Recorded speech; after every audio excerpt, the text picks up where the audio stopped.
Well, I'm back in a Nugget. It's been 2 months since I've seen this car and I've missed it a lot. I am very excited to get it back on track. But for now, I'm just excited to be here and work on the car. Now, this video is a bit of a weird one because I actually started this video back in November last year. And due to lots of things happening, I never got to finish it. But today, we are going to build a short shifter for the XL.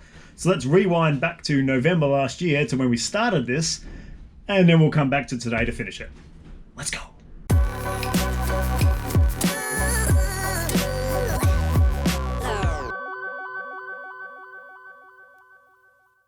Okay, something we want to do is get rid of all this floppiness, because this is pretty gross. So we've got movement in the bushes here, movement in the bushes here, and here. It's all pretty gross, and also this is the biggest throw. It's like rowing a boat.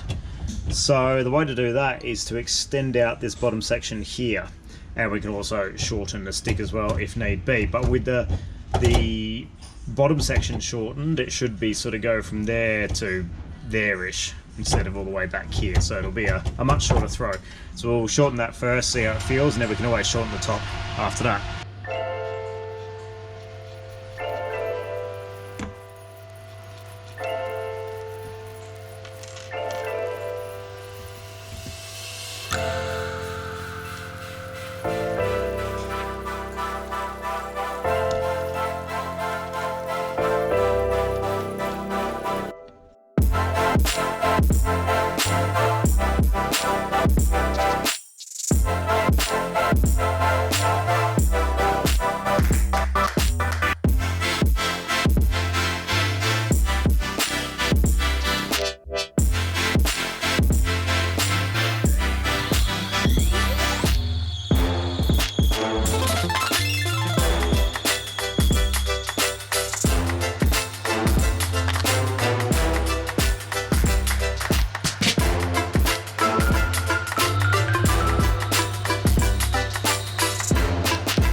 Sweet, so Dad just finished making up the bushes for in here and in here, and this was all super floppy.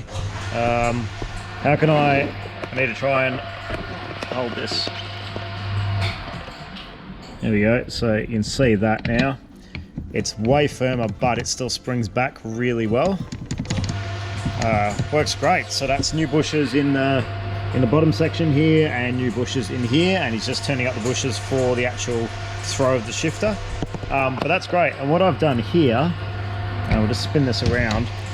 So this mechanism here, if we have a look at our gear stick, this little spiky bit here, it taps on these bits, and that dictates how far the gear stick can throw both ways. Because what we're going to do is chop out that section. We're going to cut that section, and then, oh god, where is it? There it is. We have another piece of steel to weld in there, which will extend this throw down. It'll be close to the chassis, but it won't hit, and that's basically going to give us a shorter throw. Because that throw's changed, these stoppers now changed. So I tapped these. The holes are already ready to go, so I've tapped them, put some bolts in there with some nuts on the back, and what I'll do is I've already marked on the frame here where the throw starts, and I know it goes from there and it goes 67mm over. So once we measure that up, we can adjust these nuts and bolts in, and then I'll just tighten the nuts off and just linish the back off so they don't hit the frame. Apart from that, that's good to go. So we can't do this today because we don't have the right gas for the welder at the moment, so we'll get some gas and then we can cut that, weld that in. Going to see how that feels. I may not need to shorten the top of the stick, but if we do, we'll cut that weld and shorten it down. But anyway, we'll put this all back together with fresh grease. It's all painted up and looking much nicer than the old crappy one. So we'll do that now.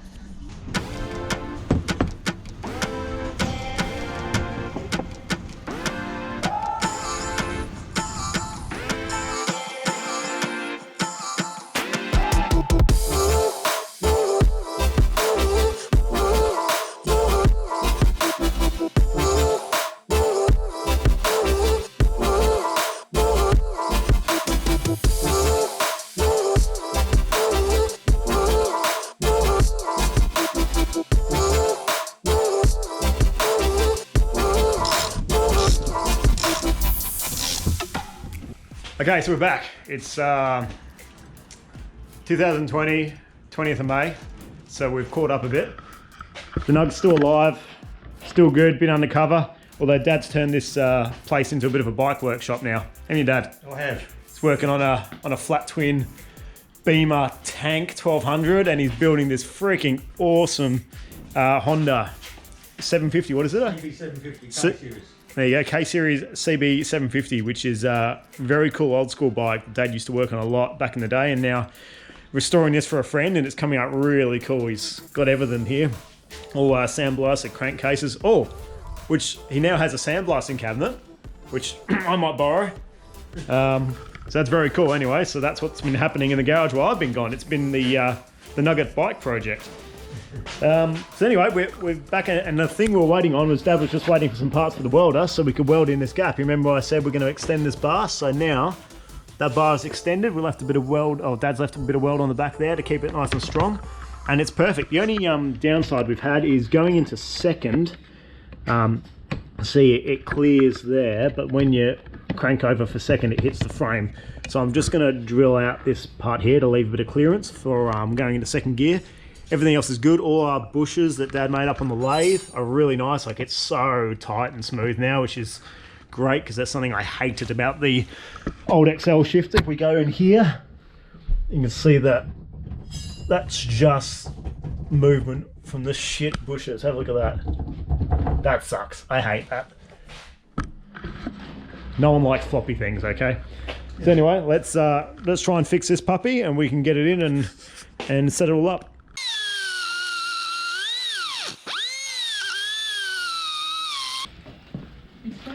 Cool, so we end up having to chop a fair chunk out of that, and look, I know these can get weak.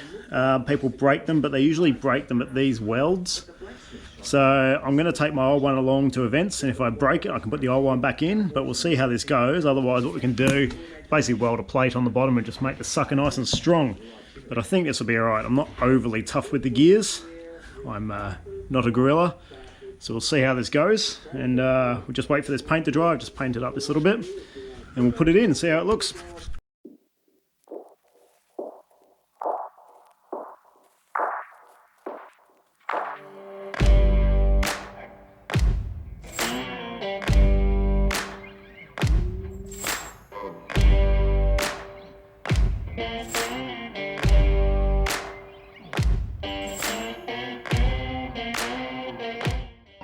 Here we go. Old and haggard, new and shiny. Let's put the new one in.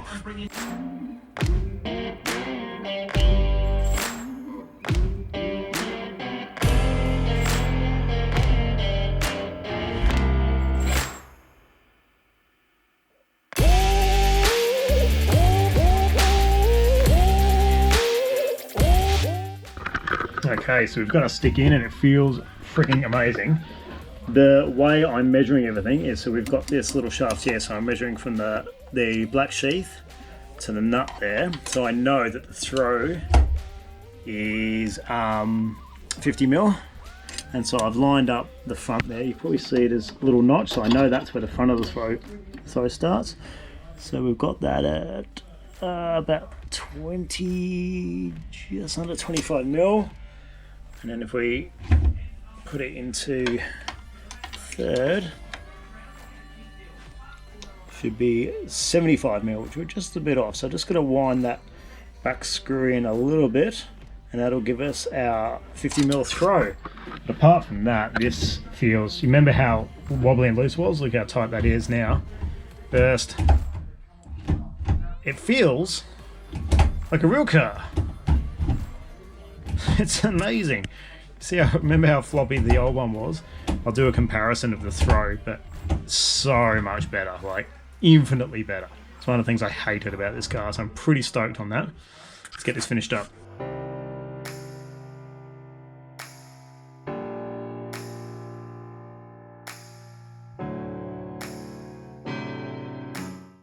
Cool, so now our shift is done. Dad's working on the Beamer. We're watching a car show about guys building a Lamborghini. And I'm going to do a little bit of fanciness on the Nug. Something I've wanted to do is in this door sill, looks a bit shitty, so I've got some cheapo black vinyl I'm going to put on there, and then something a bit special after that's in.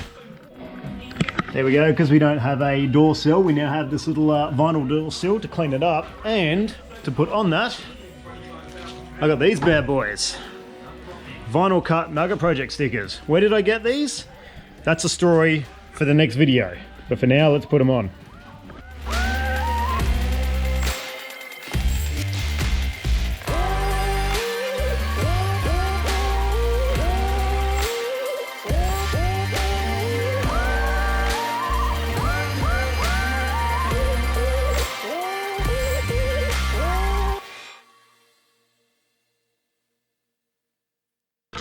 There we go. As I've said it before, it's the little things. I reckon that looks pretty cool for what was essentially just a little bit of vinyl. So we'll talk more about the vinyl stuff soon, as we're going to have some graphics coming on the car, but that is for another video. Thanks for watching, gang. We'll see you soon.